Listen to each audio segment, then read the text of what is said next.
Hello बच्चों, कैसे हो? आपका स्वागत है त्रिपान स्टडी सेंटर में। आज जो हम करने जा रहे हैं क्लास 10th एनआईएस बोर्ड का जो है सोशल साइंस यानी सामाजिक विज्ञान का चैप्टर नंबर 8 जो कि काफ़ी महत्वपूर्ण है। इंडियन नेशनल मूवमेंट यानी भारत का राष्ट्रीय आंदोलन। तो ये काफ़ी महत्वपूर्ण चैप्टर उन सभी बच्चों के लिए है जो सीबीएसई में पढ़ते हों, चाहे एनआईएस बोर्ड के बच्चे हों, चाहे यूपी बोर्ड के बच्चे हों, चाहे बिहार बोर्ड के बच्चे हों।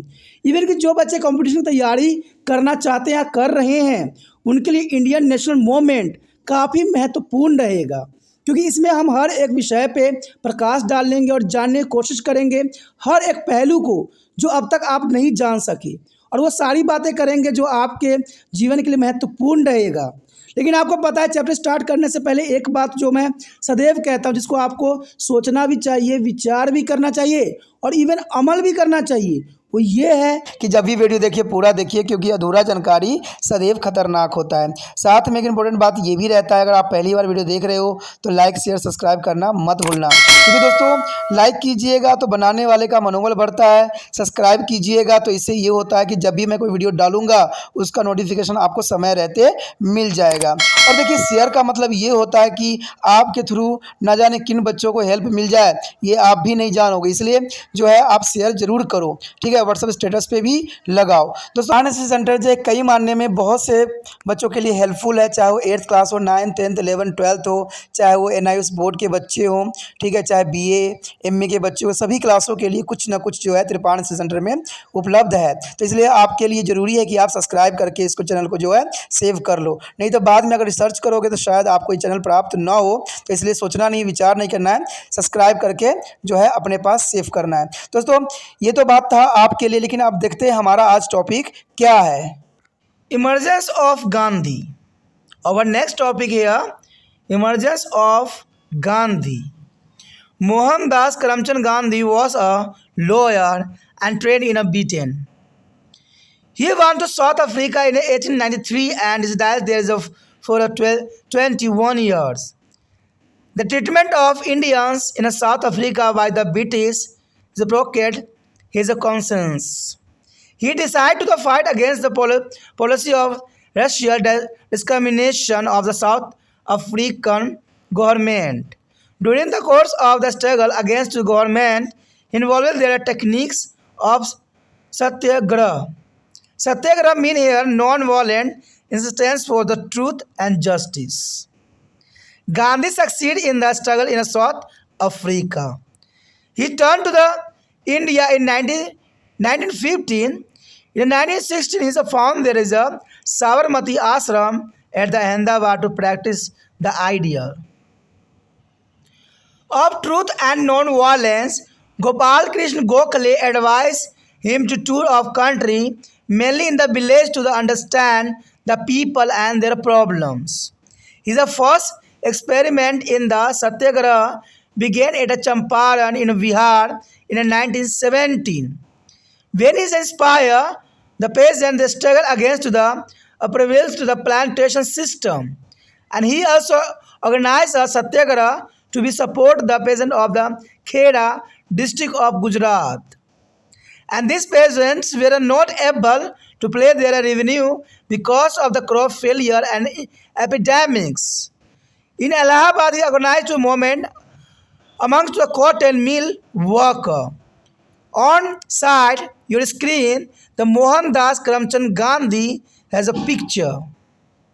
The next year, the non-cooperation movement is a 1920 to 22. There is a most important non-cooperation movement. Gandhiji, by this time, was the convinced that is a non-useful purpose would be served by their supporting the government. He was also emboldened by their earlier success in Bihar.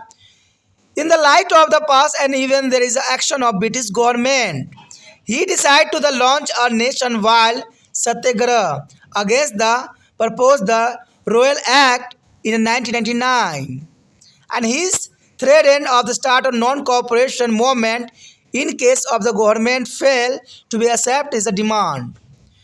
Why do you think Gandhi protests against the act? There is a most important question. Why do you think Gandhi protests against the act? It was because the act gave the government emergency power of repress political activities and allowed a detention of the political prisoner and without any trial for 2 years. Gandhiji wanted non-violent civil disobedience against such an unjust law. The government paid no heed to it. Gandhiji, before the start his non-cooperation movement in August 1920. In this was the appeal to be a people not to cooperate with the British government. At this time, the Caliphate movement started by the Muslim and their non-cooperation movement by the Gandhiji emerged into one common confirmation against the British government. For this, Gandhi is led down to the liberate a program, surrender of title and the honoraries officer well as the resignations from the nominated seat in the local bodies and refusal of the attend to the official and non-official function. Gradually withdraw of their children from the officially controlled school and colleges. Gradually boycott of British court by the lawyers and litigants.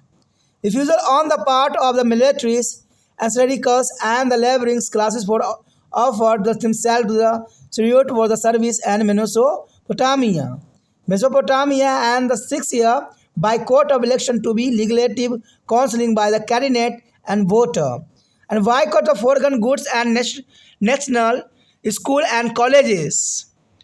It was thus supplemented with their constructive program which had three principal features promotion of Swadeshi, and particularly hand swing and the wavings, and removal of the untouchability among to the Hindu, and promotion of Hindu-Muslim unity. There is a most important promotion of the Hindu-Muslim unity. Due to this appeal of Gandhiji and the unusually his presence overtook an country, a large number of people dropping their difference took part in the movement. Over two-thirds of the voters obtained from taking part in the election to be councillor and held to the November 1920. Thousands of the students and teachers left their school and colleges. A new India educational is a center were started by them. Lower like Motilal Nehru. Motilal Nehru is C.R. Das and C. Rajagopalachari and Asif Ali boycotted their court. Legislative assemblies were also boycotted and foreign goods were boycotted and their clothes were put on the bonfire. But during this moment, some incident took place that did not be catch with there is a view of Gandhi. The non-violent and non-cooperation movement which started the Scopus is marked by the violence in August 1921. The government started taking a serious action and permanent leader were arrested. In a 2 month, nearly 30,000 people were imprisoned and the outbreak of violence and contention of Gandhi. Non-violence took place in the February 1922. There are 9 February 1992. At a Chorachori village in there is a Gorakhpur district of UP. There is a non-violence took place in February 9, 1922 at the Chorachori is a village in there is a Gorakhpur district of UP.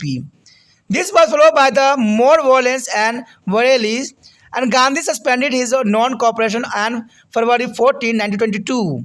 He was arrested at Ahmedabad on March 18, 1922 and the sentence there is a 6 years a simply imprisonment.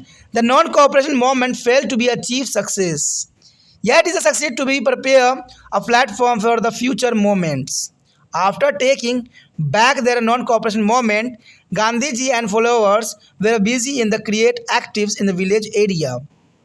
By this is a give of the masses of people removed to caste base in the ministry. There's an important here. The Gandhi is here allowing there is a give of there is a message for the people remove the caste base the animosity. They are important here. On your screen there is a most important moment here. The Gandhiji is here. This is an important moment. C.R. Das and Motilal Nehru and other is like a minded a person hatched out of the Nobel's plan of non-cooperation from within the reforming councils. They formed the Swaraj Party on January 01, 1923. C.R. Das was the president of the party and Motilal Nehru was security. There is a Swaraj Party. The Swaraj Party is established here on January 01, 1923. The C.R. Das was the president of party and Motilal Nehru is the security. The party was described as a party within the Congress and not a rival organization. But they could be neither in and nor named to the Act of the 1919. In 1927, British government appointed a commission under to the chairship of the Sir John Simon. The commission was appointed by study their reform of 1919 and suggests a further measure for the constitutional reform. The commission had no Indian member in it. The Indian is a boycott this all the white commission. And therefore, when there is a commission arrive in India, it face a protest all over the country. There is a black flag where shopping and demonstration there are hartals take place all over the country and cry of the Simon go back. The Simon go back has a hearted. And this demonstrator stated there was a lathis charge at the number of placed by the British police. These demonstrators were a lathi charge at the number placed by the British policy, and he was called Simon Go Back. Lala Rajpat Rai was severely assessed by this police, and he just assumed there his injury. This aggression against the Simon Commission gave a new strength of the national movement of India.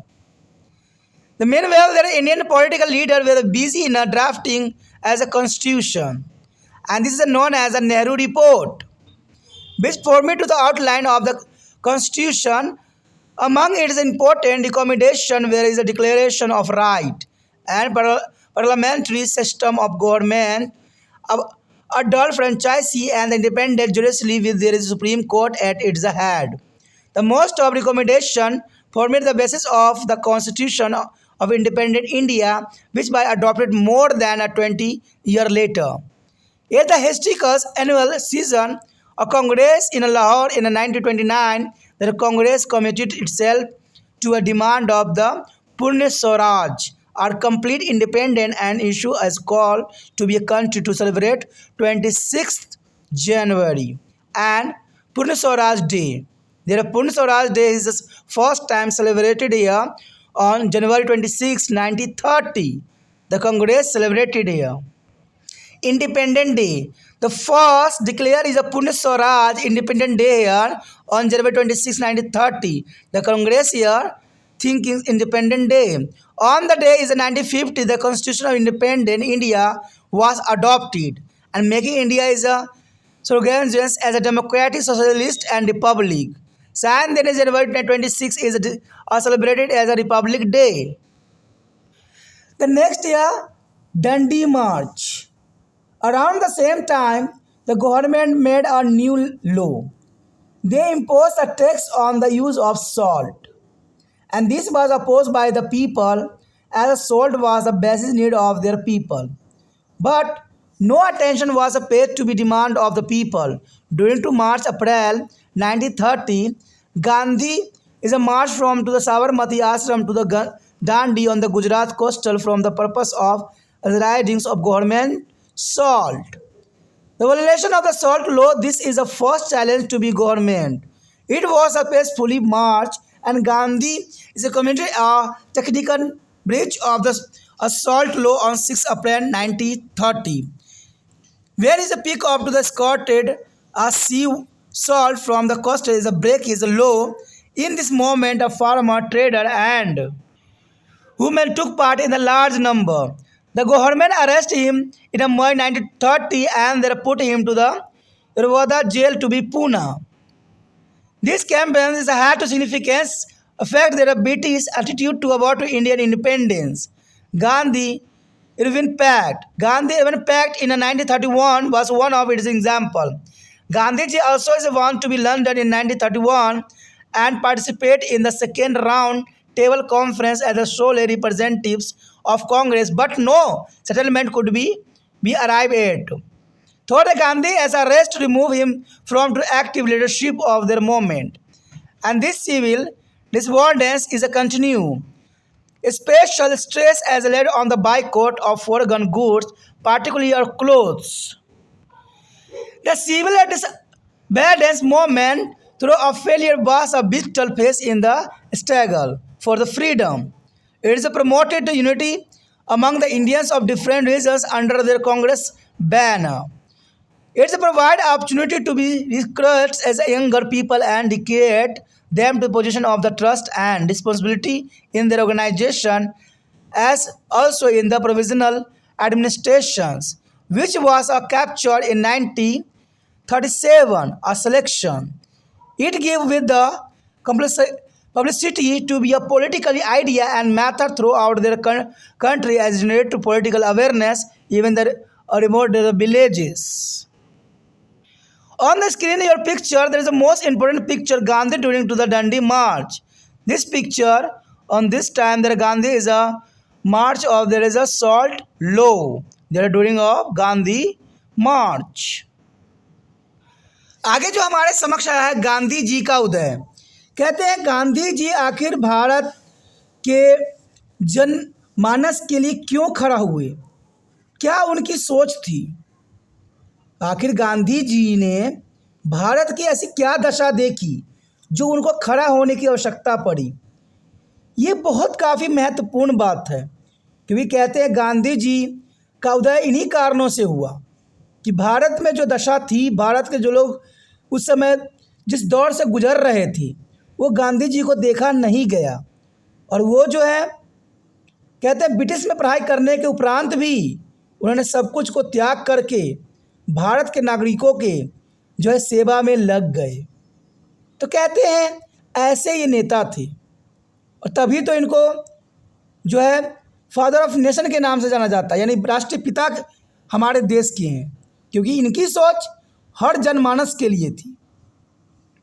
लेकिन वही देखिए कैसी विडंबना है कि जो कहते हैं गांधी जी का तस्वीर हर जगह लगा रहता है, लेकिन गांधी जी से कोई शिक्षा हमारे आज के जो है नेता लोग नहीं लेती हैं, और सिर्फ अपनी जो है मतलब पूरा करने में लगे रहते हैं। बेशकली महात्मा गांधी जी को मानते हैं, अपने हर ऑफिस में लगा के रखते हैं, लेकिन उनकी बातों का अनुसरण नहीं करते हैं।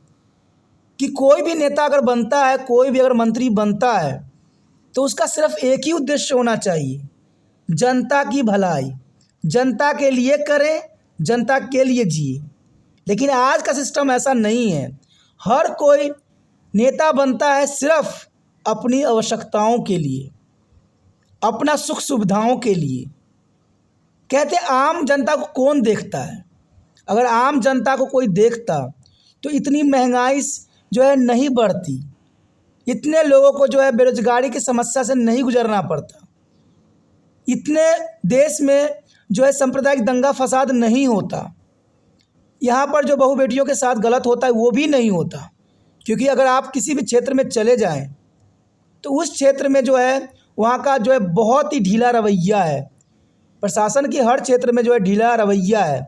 गांधी जी ने एक बात बोली थी कि भारत को मैं उस दिन आज़ाद समझूंगा जिस दिन कोई औरत जो है बेफिक्र रात को निकल जाए और अपना कार्य जो भी वो करके आ जाए अपने घर, और वो भी सुरक्षित, उस दिन भारत आज़ाद रहेगा। लेकिन आज के समय में ऐसा कुछ भी देखने को नहीं मिलता है। आज बहुत साल हो चुके आज़ादी के, लेकिन फिर भी आज वही दशा है जो पहले थी। इवन की दयनीय अवस्था हो गई है भारत की। तो गांधी जी का कहते हैं एक ऐसे महापुरुष थे जिन्होंने देश के लिए जिया।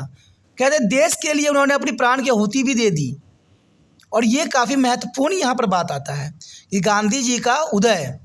कहते मोहनदास करमचंद गांधी का ब्रिटेन से जो प्रशिक्षित वकील थे हुए, और वो 1853 में दक्षिण अफ्रीका गए और वहाँ 21 वर्ष तक रहे। देखिए 1893 में अफ्रीका गए और वहाँ 21 वर्ष तक रहे। अंग्रेज़ों द्वारा दक्षिण अफ्रीका में भारत के साथ दुर्व्यवहार ने उनकी जो है आत्मा को झंझोर कर रख दिया, और उसे दक्षिण अफ्रीका सरकार के जातीय विभेद के खिलाफ लड़ने का निर्णय किया और सरकार से संघर्ष करने के दौरान उसने सत्याग्रह, सत्य और न्याय के लिए अहिंसक विरोध भी किया। जाके तकनीकी विकास भी की। गांधी जी दक्षिण अफ्रीका में इस संघर्ष में सफल रहे और वह 1915 में भारत लौट आए। आपके समझ जो यहाँ पर तस्वीर दिख रहा है महात्मा गांधी जी का है, जब वो अफ्रीका में गए हुए थे उस समय का तस्वीर है, जो कि काफ़ी महत्वपूर्ण है। 1916 में उन्होंने सत्य के विचार एवं अहिंसा का जो है अभ्यास के लिए अहमदाबाद में साबरमती आश्रम की स्थापना किया और गोपाल कृष्ण गोखले ने उन्हें देश भ्रमण मुख्यतः गांव में और लोगों और उनकी समस्या को समझने की सलाह दी। देखिए ये कितना महत्वपूर्ण बात है कि जब वो भारत आए तो उनको जो है गोपाल कृष्ण गोखले जी ने उनको एक ही बात बताया कि आप गाँव को देखिए, गाँव में जाइए, वहाँ आपको समझिए। जब तक आप स्वयं गांव में नहीं जाइएगा तब तक उनकी जो है हालतों को जो है भली भांति नहीं समझ पाइएगा।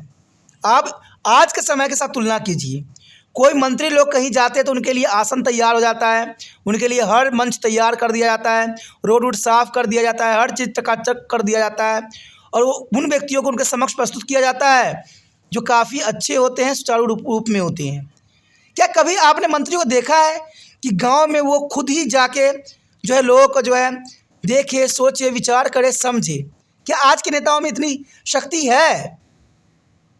ये बहुत बड़ा प्रश्न चिन्ह है कि आज इलेक्शन के टाइम जो है सुरक्षा कवच पहने हुए मंत्री लोग घर घर जाते हैं, भोजन ग्रहण करते हैं और आश्वासन देते हैं कि हम आपके मंत्री बनेंगे तो आपको हर तरह के सुख सुविधाएँ देंगे, लेकिन सारी बातें अधूरी की अधूरी रह जाती है।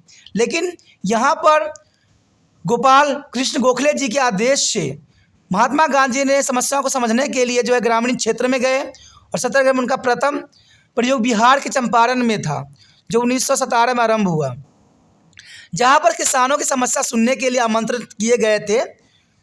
आपको पता ही होगा, अगर आपने +2 के कोई बच्चे होंगे तो उसमें जो है इंडिगो चैप्टर है, उसमें जो है चंपारण की सारी घटनाओं के बारे में वहाँ पर विस्तार पूर्वक चर्चा की गई है इंग्लिश के चैप्टर में, ठीक है।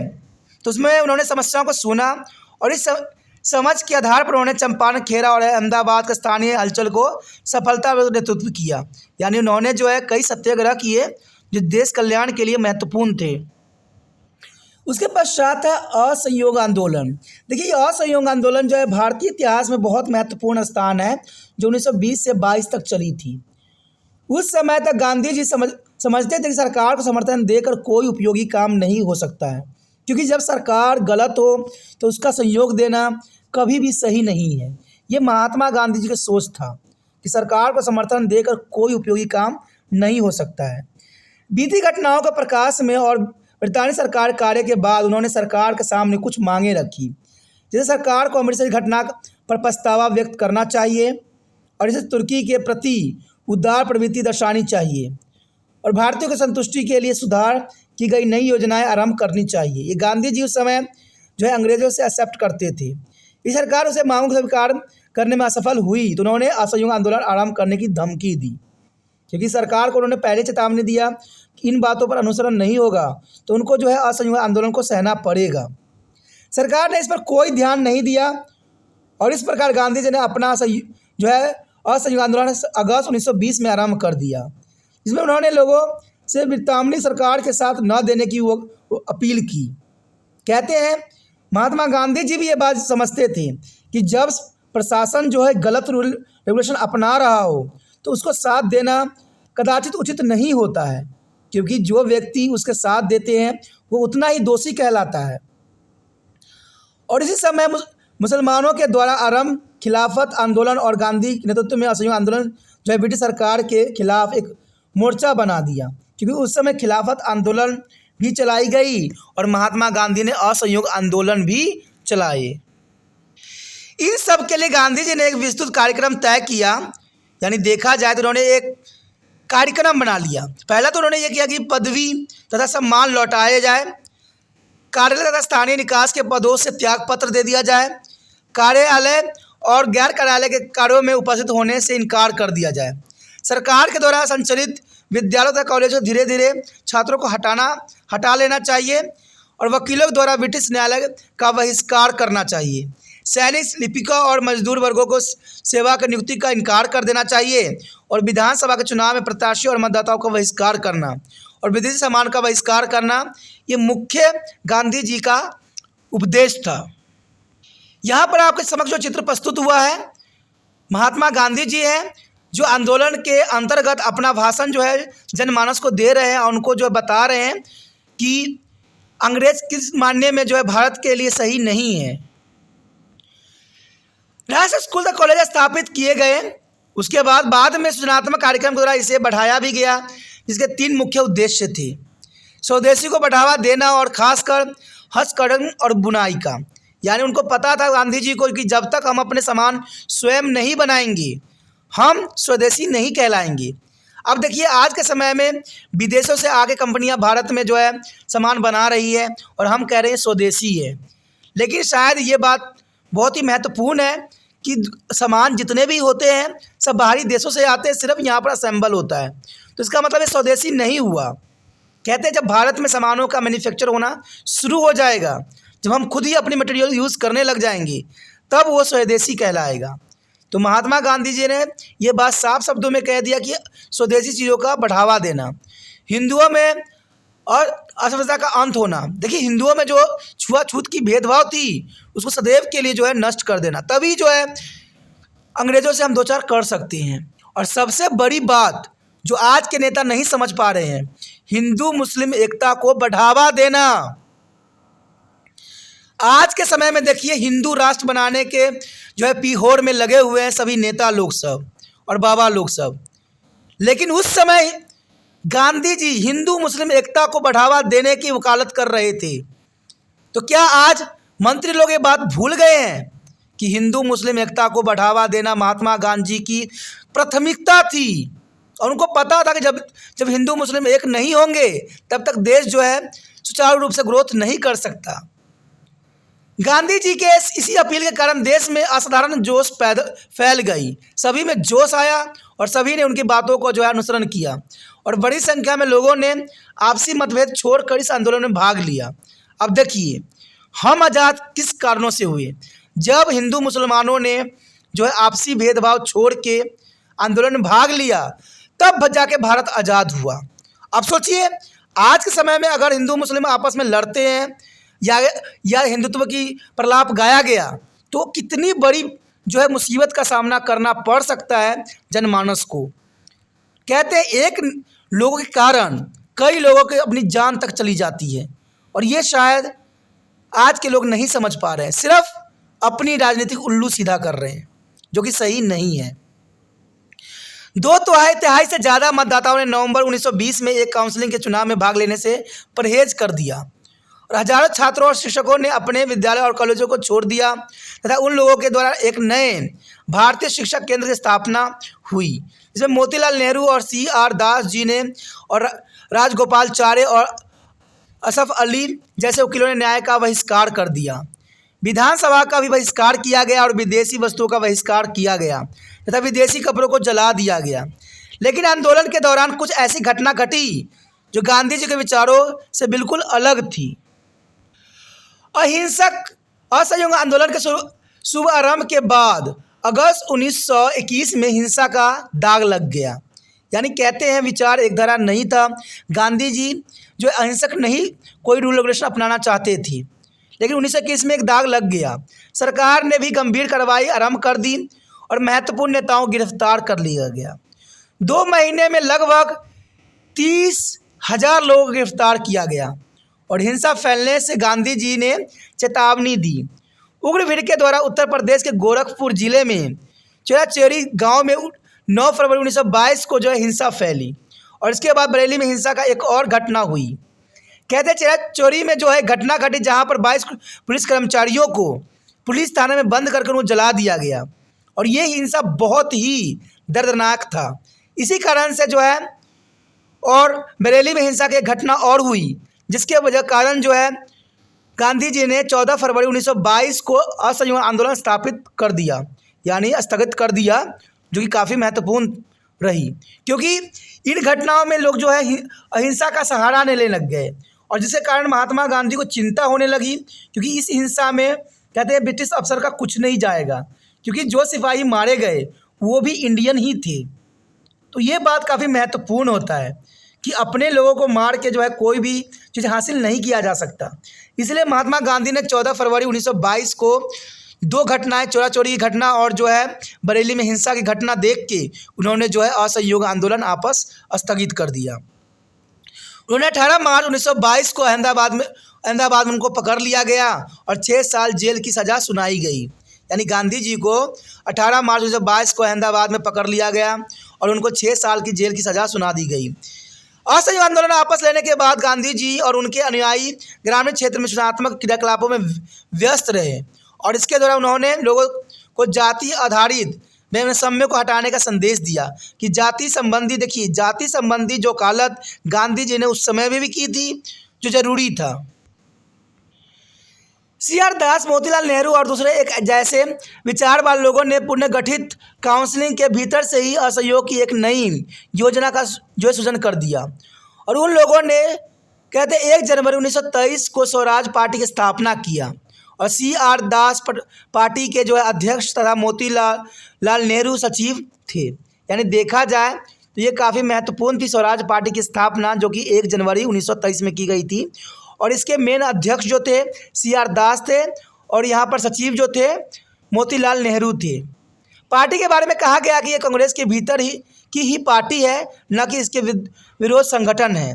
लेकिन वे न तो 1919 के कानून का अंत कर सके और न ही बदलाव कर सके। और 1927 में ब्रिटिश सरकार ने सर जॉन मार्शल की अध्यक्षता में एक कमीशन नियुक्त किया और कमीशन की नियुक्ति जो थी 1919 के सुधार के अध्ययन तथा आगे का सर्वैधानिक सुधार के मापदंड तय करने के लिए किया गया। कमीशन का कोई भी भारतीय सदस्य नहीं था। जब वह कमीशन भारत पहुंचा तो भारतीय ने इसे जो है ऑल वाइट कमीशन यानी वर्ल्ड वाइड कमीशन कहकर उसका बहिष्कार किया, यानी सारे के सारे अंग्रेज कह के उन्होंने बहिष्कार किया और इसे पूरे भारत में विरोध का सामना करना पड़ा और वहाँ पर काले झंडे भी दिखाए गए। पूरे देश में विरोध प्रदर्शन और हड़ताल हुआ। साइमन कमीशन वापस जाओ और आवाज़ सुनाई दी। हर जगह जो था साइमन गो बैक, यानी साइमन कमीशन वापस जाओ के नारा गूंजता रहा और इस प्रदर्शन पर बहुत जगह जो है ब्रिटिश सरकार के द्वारा लाठीचार्ज भी करवाया गया और इस लाठीचार्ज में लाला लाजपत राय की बुरी तरह से पीटा गया और इस चोट के कारण जो है उनकी मृत्यु हो गई। साइमन कमीशन के खिलाफ यह विरोध भारतीय राष्ट्रीय आंदोलन को एक नई ताकत दे दिया। कहते लाला लाजपत राय की मृत्यु बेशकली हो गई, लेकिन लाला लाजपत राय ने साफ कह दिया था कि मेरे ऊपर जितनी भी लाठी बरसाई गई है, जितनी भी लाठी मुझे लगी है, और ये सारी लाठी जो है अंग्रेज़ों के लिए जो है ताबूत में कील का काम करेगा, जो कि काफ़ी महत्वपूर्ण बात रही और ये साबित भी हुआ। इसी बीच भारतीय राजनीतिक नेता संविधान बनाने में व्यस्त हो गए और यह नेहरू रिपोर्ट ही है जिसके संविधान के निर्माण में कैसे हो की भूमिका तैयार किया गया और इसकी मुख्य सिफारिश थी अधिकारों की घोषणा, सरकार के संसदीय प्रणाली, व्यास मताधिकार और स्वतंत्र न्याय व्यवस्था जिसमें सर्वोच्च न्याय सबसे ऊपर हो। इसकी अधिकतम सिफारिश स्वतंत्र भारत के संविधान के मुख्य आधार बनी, जिसे लगभग 20 वर्षों के बाद अपनाया गया। कहते 1929 के लाहौर के ऐतिहासिक अधिवेशन में कांग्रेस ने पुण्य स्वराज की मांग का निश्चित किया। यानी देखा जाए तो 1929 के लाहौर के ऐतिहासिक अधिवेशन में कांग्रेस ने पुण्य स्वराज की मांग रखी, अर्थात पुण्य स्वतंत्रता तथा पूरे भारत में 26 जनवरी के दिन को पुण्य स्वराज दिवस मनाने का ऐलान भी किया गया और 26 जनवरी 1930 को कांग्रेस ने पुण्य स्वतंत्रता दिवस भी मनाया। इसी दिन 1950 में स्वतंत्र भारत के संविधान को अपनाया गया, जिसके भारत को संप्रभुता लोकतांत्रिक समाजवादी गणराज्य बनाया। तब से ही हम 26 जनवरी को गणतंत्र दिवस के रूप में मनाया जाता है। तो आप समझ गए होंगे कि भारत का संविधान जो है बनने में 2 साल 11 महीने 18 दिन का समय लगा और देखा जाए तो 1949 में ही बन के तैयार हो गया था, लेकिन इसको कुछ समय के लिए स्थगित किया गया। कारण था कि इसको हम एक यादगार दिन के रूप में इसको मनाएं और हमें पता है कि पहला स्वराज की जो मांग की गई थी, पहला स्वतंत्रता दिवस मनाई गई थी, वो 26 जनवरी 1930 को मनाई गई थी। 26 जनवरी 1930 को मनाई गई थी पहला स्वतंत्रता दिवस, यानी पुण्य स्वराज दिवस मनाया गया 26 जनवरी 1930 को। और इसी दिन को याद रखने के लिए हमारा जो है संविधान 1950 में 26 जनवरी को ही लागू किया गया। और इसलिए हमारा जो है गणतंत्र दिवस 26 जनवरी को मनाया जाता है, क्योंकि उसी बात को याद रखने के लिए ये सारे जो है कार्य किया गया। उसके पश्चात हमारे समक्ष है दंडी मार्च। देखिए, दंडी मार्च कहते हैं भारतीय इतिहास में बहुत महत्वपूर्ण स्थान रखता है, और कहते हैं एक बहुत साधारण सी घटना थी, लेकिन फिर भी ये काफ़ी महत्वपूर्ण थी। कहते हैं उसी समय सरकार ने एक नया कानून बनाया, जो है नमक के उपयोग पर टैक्स लगा दिया गया, जिसका लोगों ने विरोध किया, क्योंकि नमक लोगों की मूलभूत आवश्यकताओं में से एक थी, लेकिन लोगों की मांग पर कोई ध्यान नहीं दिया गया। अब देखिए, साधारण चीज़ जो नमक होती है उस पर टैक्स लगा देना कहाँ तक जो है न्याय उचित था। और आज के समय सोचिए, आज आप किनके से लेके तार तक भी खरीदने जाओ, इवन कि माचिस तक भी खरीदने जाओ, तो आपको जो है सरकार के द्वारा लगाया गया टैक्स आपको मौजूद रहती है। और नमक की तो दूर की बात है, 1 रुपया के माचिस मिलता है उसके भी टैक्स लगा हुआ होता है। इवन कि जो 50 पैसे के कोई सामान मिलता होगा उस पर भी सरकार का टैक्स होता है। आप सोचिए कि महात्मा गांधी ने डंडी मार्च इसलिए किया क्योंकि ब्रिटिश गवर्नमेंट ने जो है नमक पे टैक्स लगा दिया। और आज के समय में हर एक तिनके से तार तक जो है टैक्स लगी हुई है सरकार की हेल्प के लिए, फिर भी सरकार जो है अपने कार्य करने में सक्षम नहीं है, और देश में जो है बेरोजगारी, गरीबी और जो कहते हैं महंगाई पे कंट्रोल करने में आज भी असफल है। तो ये काफ़ी महत्वपूर्ण बात बनता है और ज़रूरी भी है। कहते हैं देखा जाए तो उस समय जिसके लोगों ने विरोध किया, लेकिन लोगों के मांग पर कोई ध्यान उस समय नहीं दिया गया। और मार्च अप्रैल जो 1930 के समय गांधी जी ने अपने साबरमती आश्रम से गुजरात के तट दंडी तक सरकार के नमक कानून को तोड़ने के उद्देश्य से यात्रा किया, और एक शांतिपूर्ण यात्रा थी। गांधी जी ने 6 अप्रैल 1930 को नमक कानून को जो है कुशलतापूर्वक तोड़ने के लिए मन बना लिया, और जो है 6 अप्रैल 1930 को उन्होंने बिखरे पड़े समुद्री नमक को उठाकर इस कानून को तोड़ा। और इस आंदोलन में किसान, व्यापारी, औरत ने भी बड़ी संख्या में हिस्सा लिया। सरकार ने उन्हें मई 1930 में गिरफ्तार कर लिया तथा जो है पूना के इरवदा जेल में रख दिया गया। इस यात्रा का पूरी बदलती दुनिया पर और अंग्रेजों को भारतीय प्रवृत्ति पर बहुत ही जो है महत्वपूर्ण असर हुआ। और कहते हैं 1931 का गांधी एवं समझौता उसी का एक उदाहरण था। गांधी जी 1931 में कांग्रेस के एकमात्र प्रतिनिधि बनकर गोलमेज सम्मेलन में भाग लेने इंग्लैंड भी गए। यहाँ पर ये तस्वीर आपको दिख रहा होगा, जो कि काफ़ी महत्वपूर्ण तस्वीर है। ये गांधी जी का डंडी यात्रा का जो है पहली तस्वीर है, जो कि काफ़ी महत्वपूर्ण है। आप देख सकते हो कि गांधी जी जो है पैदल चल के, यानी जनमानस से जो मुलाकात करते हुए वो अपने नमक कानून तोड़ने के लिए पहुँचे। तो ये काफ़ी महत्वपूर्ण था और काफ़ी ज़रूरी था। लेकिन कुछ भी समझौता नहीं हुआ। गोलमेज समझौता देखा जाए तो कोई भी समझौता नहीं हुआ इंग्लैंड में जाने के बाद भी, और वो खाली हाथ इंग्लैंड से वापस लौट आए। यद्यपि गांधी जी की गिरफ्तारी से वे सक्रिय नेतृत्व से हट गए, लेकिन नागरिक सविनय चलता रहा। विदेशी सामान खासकर कपड़े के बहिष्कार पर जोर दिया गया, क्योंकि अंग्रेज़ों ने भारत को जो है कपड़े के अंतर्गत ही इसे उपनिवेश बनाया था, और ये गांधी जी भली भांति जानते थे। और गांधी जी ने विदेशी कपड़े का जो है बहिष्कार करने का मन बना लिया, और सविनय अवज्ञा आंदोलन यद्यपि असफल हो गया, फिर भी यह स्वतंत्रता की लड़ाई का महत्वपूर्ण दौर था, और यह कांग्रेस के झंडे के नीचे विभिन्न क्षेत्रों के भारतीयों के बीच एकता का प्रसार भी था। अब देखिए, उस समय एकता पे महात्मा गांधी ने कितना जोर दिया था, और इसने युवा की नियुक्तियों का अवसर भी प्रदान किया, और उसे गठन के साथ साथ राज्य के शासन में जो 1937 के चुनाव में जीता गया था वो पद की गरिमा तथा उत्तरदायित्व की शिक्षा भी दी। इसने राजनीतिक विचारों और प्रक्रियाओं को पूरे देश में व्यापक प्रसिद्धि किया, और सुदूर गाँव में भी राजनीतिक जागरूकता उत्पन्न कर दी। तो ये काफ़ी महत्वपूर्ण था। यहाँ पर गांधी जी के आंदोलनों के बारे में हमने विस्तार पर चर्चा किया और जाना हर एक पहलू के विषय में, और ये भी जाना कि गांधी जी हमेशा हिंदू मुस्लिम की एकता पर विश्वास रखते थे, और उनको पता था कि जब तक ये दोनों एक नहीं होंगे तब तक भारत आज़ाद नहीं हुआ। और यही हुआ, भारत में हिंदू मुस्लिम एक हुए और अंग्रेज यहाँ से भाग गए। तो इसी के साथ हमारा ये टॉपिक भी ख़त्म हो जाता है, जो कि काफ़ी महत्वपूर्ण था। अगर आपको अच्छा लगा, समझ में आया, तो जितना हो सके इस वीडियो को शेयर कीजिए, क्योंकि आपको भी कुछ ना कुछ जो है त्रिपाण स्टडी सेंटर को देना चाहिए, और यही कार्य करके आप त्रिपाण स्टडी सेंटर को हेल्प कर सकते हो, मदद कर सकते हो। इसलिए जितना हो सके इस वीडियो को शेयर कीजिए, ठीक है। और पहली बार वीडियो देख रहे थे, चैनल को सब्सक्राइब करके अपने मोबाइल में अवश्य सेव कर लीजिए, क्योंकि अगर आपके मोबाइल में सेव हो जाएगा तो यहाँ पर प्लेलिस्ट का ऑप्शन भी मिलेगा, जहाँ पर बहुत से वीडियो उपलब्ध है। यहाँ पर 8th क्लास से लेकर MA तक के बच्चों के लिए हर एक सिलेबस के अंतर्गत, चैप्टर के अंतर्गत, क्लास के अंतर्गत सभी वीडियो उपलब्ध है। तो आप उसको देख सकते हो, समझ सकते हो, और जो है अच्छे अंक प्राप्त कर सकते हो।